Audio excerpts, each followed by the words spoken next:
Kas tasub osta selline mullamõõtja Hiinast? Kui olete väga kärsitu, siis lühikene vastus on ei, mitte mingil juhul. Aga kui soovite põhjalikumat teavet, siis vaadake terve video lõpuni. Jääge meie kanalile.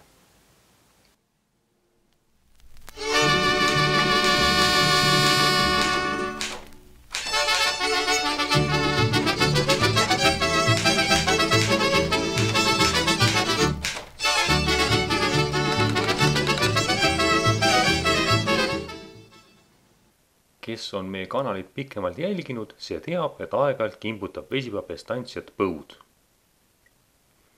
Õnneks on mul pump ja voolikud, nii et kasta saab.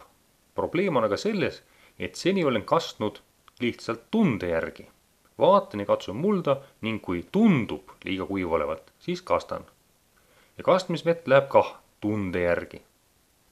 Ma ei ole sellise tundlemisega rahul, vaid tahan täpselt teada mulla niiskuse protsenti, et tagada vaarikatele optimaalsed tingimused. Sestap otsustasin osta mulla niiskuse mõõtja.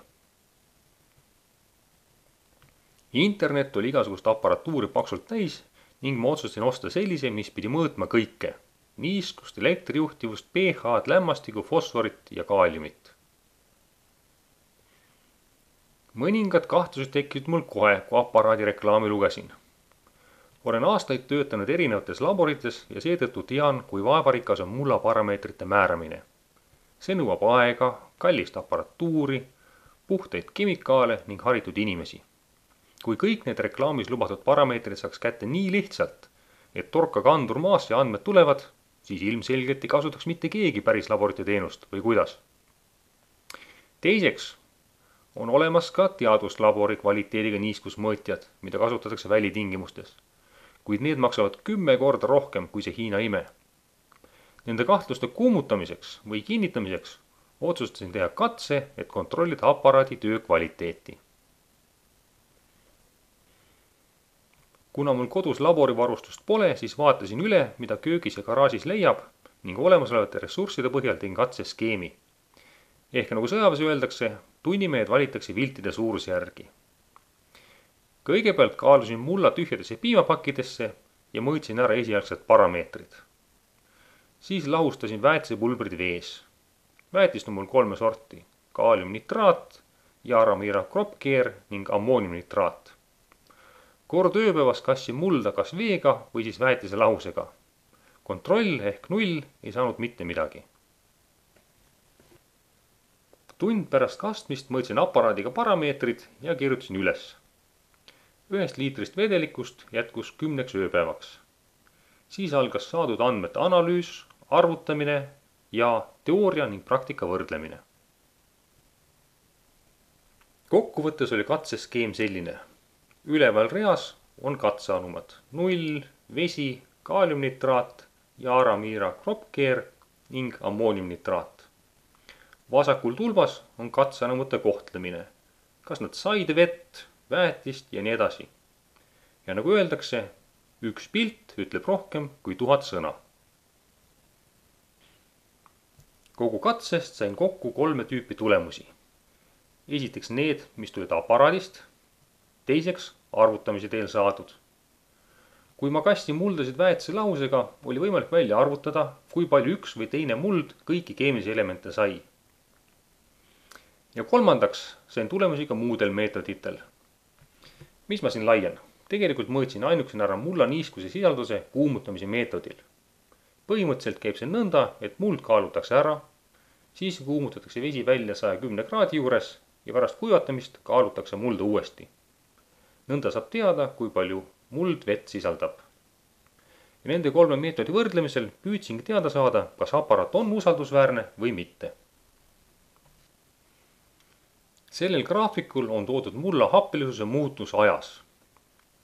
Hoolimata sellest, kas mulda kasteti või mitte, kas kasteti veega või väetise lahusega, pH jäi endiselt 6 ja 8 vahele.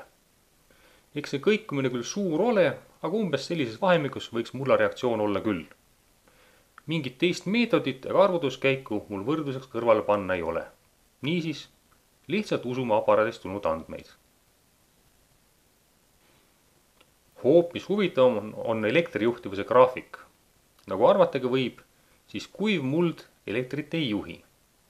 veega kastetud muld juhib elektrit pisut paremini, mis on ka loogiline. teoreetiliselt ei tohiks destilleeritud vesi üldse elektrit juhtida.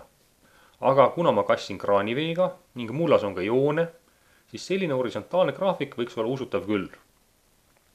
Mis puudutab väetislahusega kastetud muldasid, siis need juhivad elektrit päris hästi, sest lisaks veele said nad ka ju soolasid, mis lagunesid omakorda joonideks, tänu millele elekter üldse veest läbi liigubki.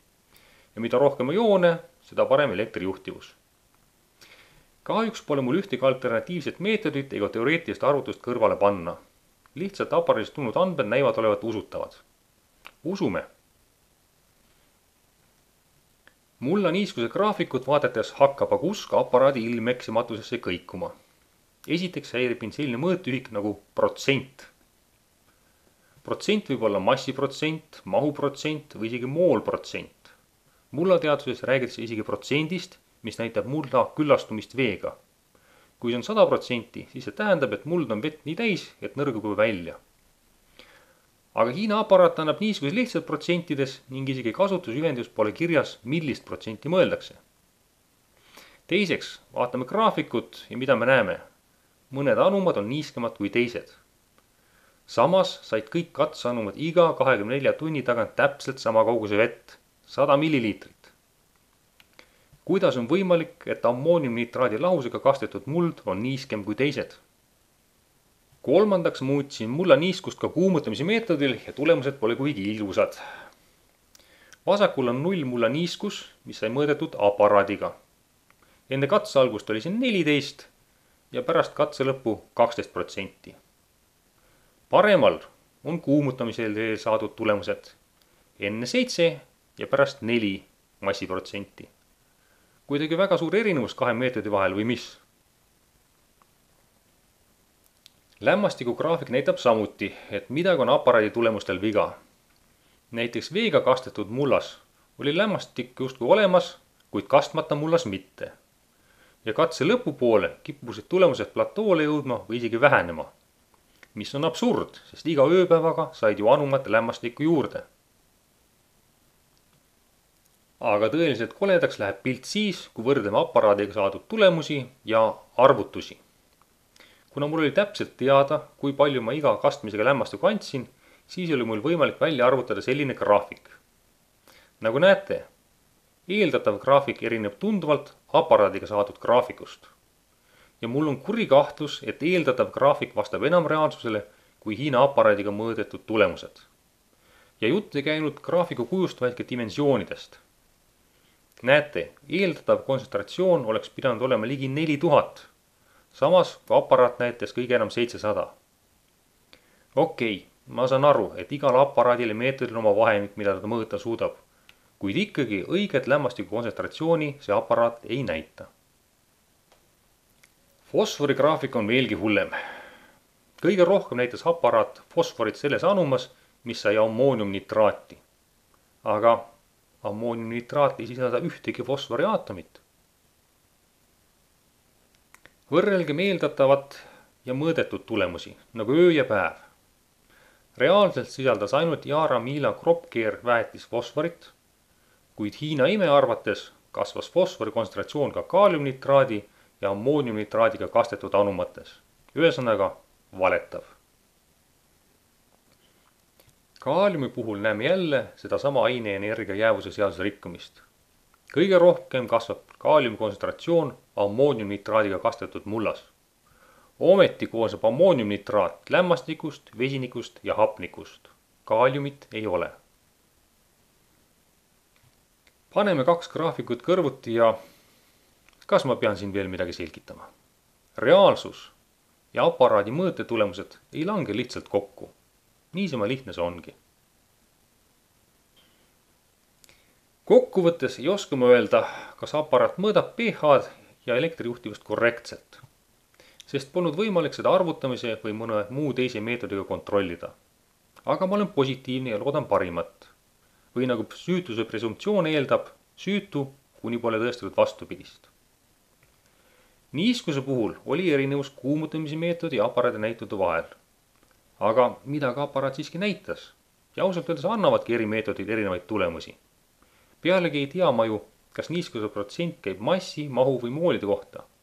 Seega niiskust aparaat siiski mõõdab. Mingil määral. Seevastu keemilised elemendid näitavad puhtalt aiateibaid. Või tuleks Hiina toote puhul öelda, et paneb bambusesse. Ja järeldus on väga lihtne. Tark õpib teiste vigadest, loll enda vigadest ja täielik idioot on puha õppimisvõimetu. Mina tegin sellise vea, et ostsin hiinaka. Õppige teie minu vigadest ja ärge seda mudelit küll ostke. Suur tänu, et vaatasite selle video lõpuni.